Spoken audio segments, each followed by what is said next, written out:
Welcome to Relaxed Reddit Readings. Today we have 4 Reddit stories for you. Reddit stories that will make you say, wait, what? Story 1.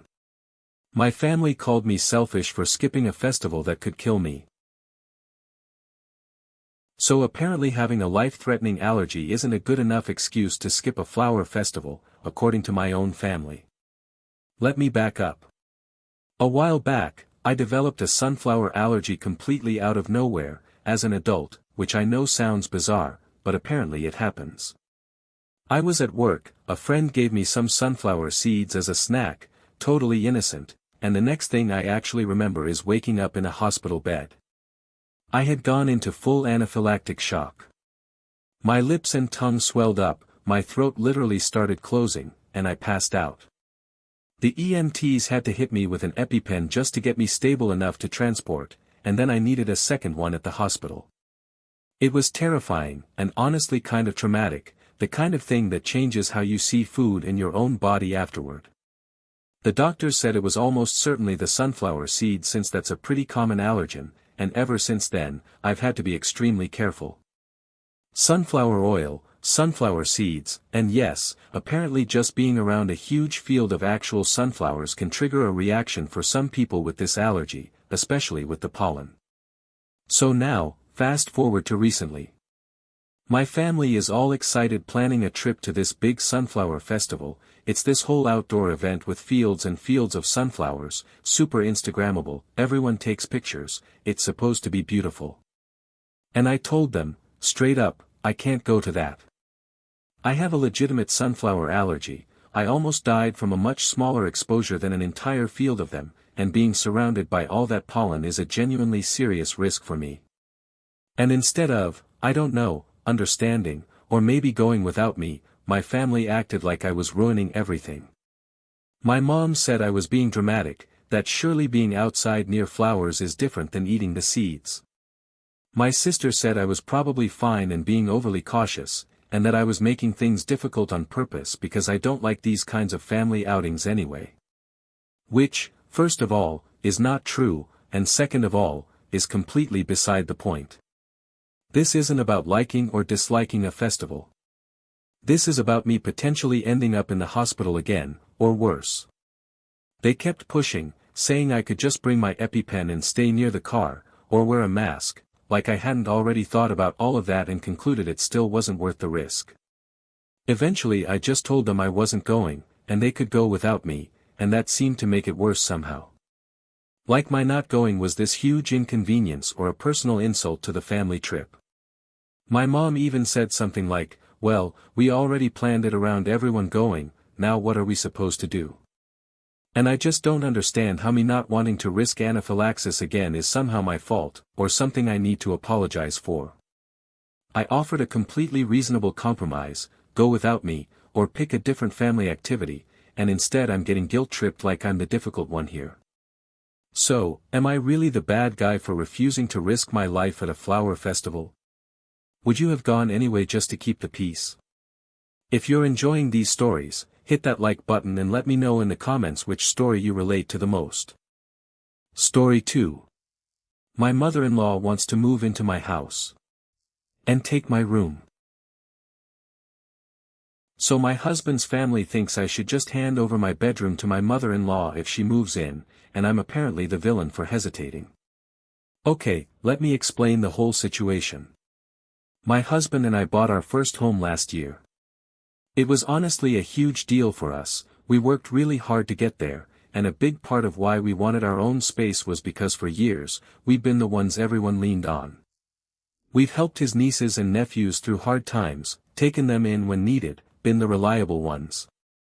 On top of that, we have 2 special needs kids, and we both work full-time. Our plates are already completely full. We are stretched thin just handling our own responsibilities, our kids, our jobs, barely finding time for basic self-care, let alone extra obligations. So finally getting a home that was just for our little family felt like this huge exhale, like we finally had a space that was ours. Now here's where it gets complicated. There's been talk of my mother-in-law potentially needing to move in with us at some point, for various reasons I won't get into all the details of, but it's a real possibility on the table. And the assumption from my husband's side of the family is that obviously, if she moves in, she'll take our room, the primary bedroom, because it's the biggest and most comfortable, and my husband and I would move into a smaller room or shift things around to accommodate her. And I said, I'm not sure I'm comfortable with that. This is our house. We saved for years for this. This room is genuinely one of the few spaces I have that's fully mine, fully comfortable, set up exactly how I need it, especially considering how much I already give to everyone else in this family. I'm not saying she can't live with us, I'm not even saying no to helping, I'm saying I don't think it's fair to assume I'll just give up my own primary bedroom without even being asked, like it's a foregone conclusion. But when I brought this up, I got hit with the whole, she's older, she deserves the comfortable room, you're being selfish, family takes care of family narrative. And look, I understand that logic to a point, but I also think there's this pattern in my husband's family where I'm expected to just absorb every inconvenience because I'm seen as the accommodating one, the one who always says yes eventually. We already do so much. We already stretch ourselves incredibly thin for other people in this family. At what point is it okay for me to say, actually, this one specific thing, my own bedroom in my own house that I paid for, I'd like to keep? I even suggested alternatives, we could renovate a different room to be more comfortable for her, we could look into other living arrangements that might actually suit her needs better, but nobody wants to hear alternatives, they just want me to give up my room because that's apparently the obvious solution. And now I'm getting the silent treatment from some family members like I've already committed some huge selfish act, even though this whole scenario hasn't even happened yet.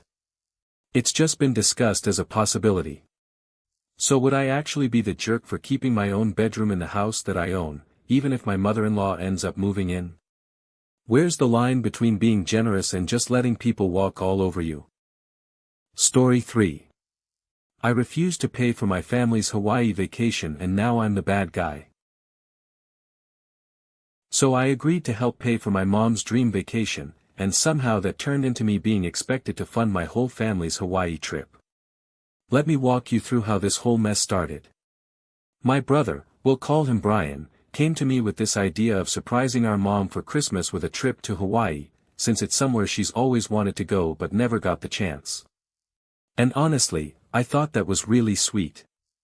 I agreed to pay for half of my mom's plane ticket, and also help out with my stepdad and my sister's tickets, because I wanted to be generous and make this happen for her. So far, so good, right? Everyone's excited, we're planning this whole surprise, it feels like a really nice family moment coming together. But then we get into the actual planning, specifically the sleeping arrangements, and that's when everything starts falling apart. Brian wanted everyone to stay together in one big Airbnb, the whole family under one roof the entire trip. And listen, I love my family, but that is a lot of people crammed into one space for an extended vacation, and Brian started getting really stressed out trying to make the accommodations work for everyone's preferences and budgets. Since the Airbnb idea wasn't coming together smoothly, my wife and I suggested an alternative, we'd get our own separate space nearby, still very much part of the trip, still doing activities and dinners together, but with our own room to retreat to at night. Which, to us, seemed like a totally normal, reasonable suggestion. Married couples often want a bit of privacy on a group trip, that's not exactly a wild request. But this apparently caused a whole new wave of drama. Suddenly the conversation shifted from planning logistics to me being accused of not being a team player, of complicating things, of not caring about the family unity of the trip. And then it escalated even further, because now there's an expectation forming that since I'm financially comfortable, I should just cover more of the costs overall, not just my agreed half for my mom, but a bigger chunk of everyone's trip, to make up for the stress Brian went through planning it, and to make up for us wanting separate accommodations. And I said, absolutely not. I agreed to help pay for my mom's ticket because I wanted to give her this experience. I did not agree to bankroll a family vacation for multiple adults who are all capable of contributing their own money. That was never the deal. My stepdad and sister are grown adults with their own incomes. I'm not obligated to cover their vacation just because I offered to help with my mom's gift. But now I'm getting painted as the difficult, stingy one in the family group chat, like I ruined this whole surprise trip because I wouldn't just open my wallet for everyone and also wanted a little privacy with my wife. Brian is stressed, my mom feels caught in the middle, and I'm just sitting here wondering how agreeing to pay for half a plane ticket somehow turned into me being expected to finance an entire family vacation to Hawaii. So, was I wrong for drawing a line here? Should I have just paid for everyone to keep the peace, or was I right to stick to what I originally agreed to? Story 4. The woman who gave away her kitten wants it back. And I'm not sure I'm giving it up. So a woman gave me her kitten for free, and now she's changed her mind and wants it back, and I honestly don't know if I have to say yes. Okay, so a little backstory first. I used to have this absolutely beautiful black Bombay cat, my soul cat, honestly, the kind of pet that just gets you on some deep level. He passed away, and it wrecked me. I know he can never be replaced, nothing could replace him, but I really missed having a black cat around the house, just that presence, you know. So a few days ago, I come across this post, kittens free to a good home, and one of them is this gorgeous little black kitten, about 12 weeks old. I go meet her, and I just fall in love instantly. I ended up bringing her home with me that same day. The woman rehoming her was super sweet about it, she gave me food for the kitten, a litter box, even though I already had one, and basically set me up with everything I needed to get started. It felt like a genuinely good, wholesome exchange. She wanted the kitten to go to a loving home, and I was thrilled to give her one.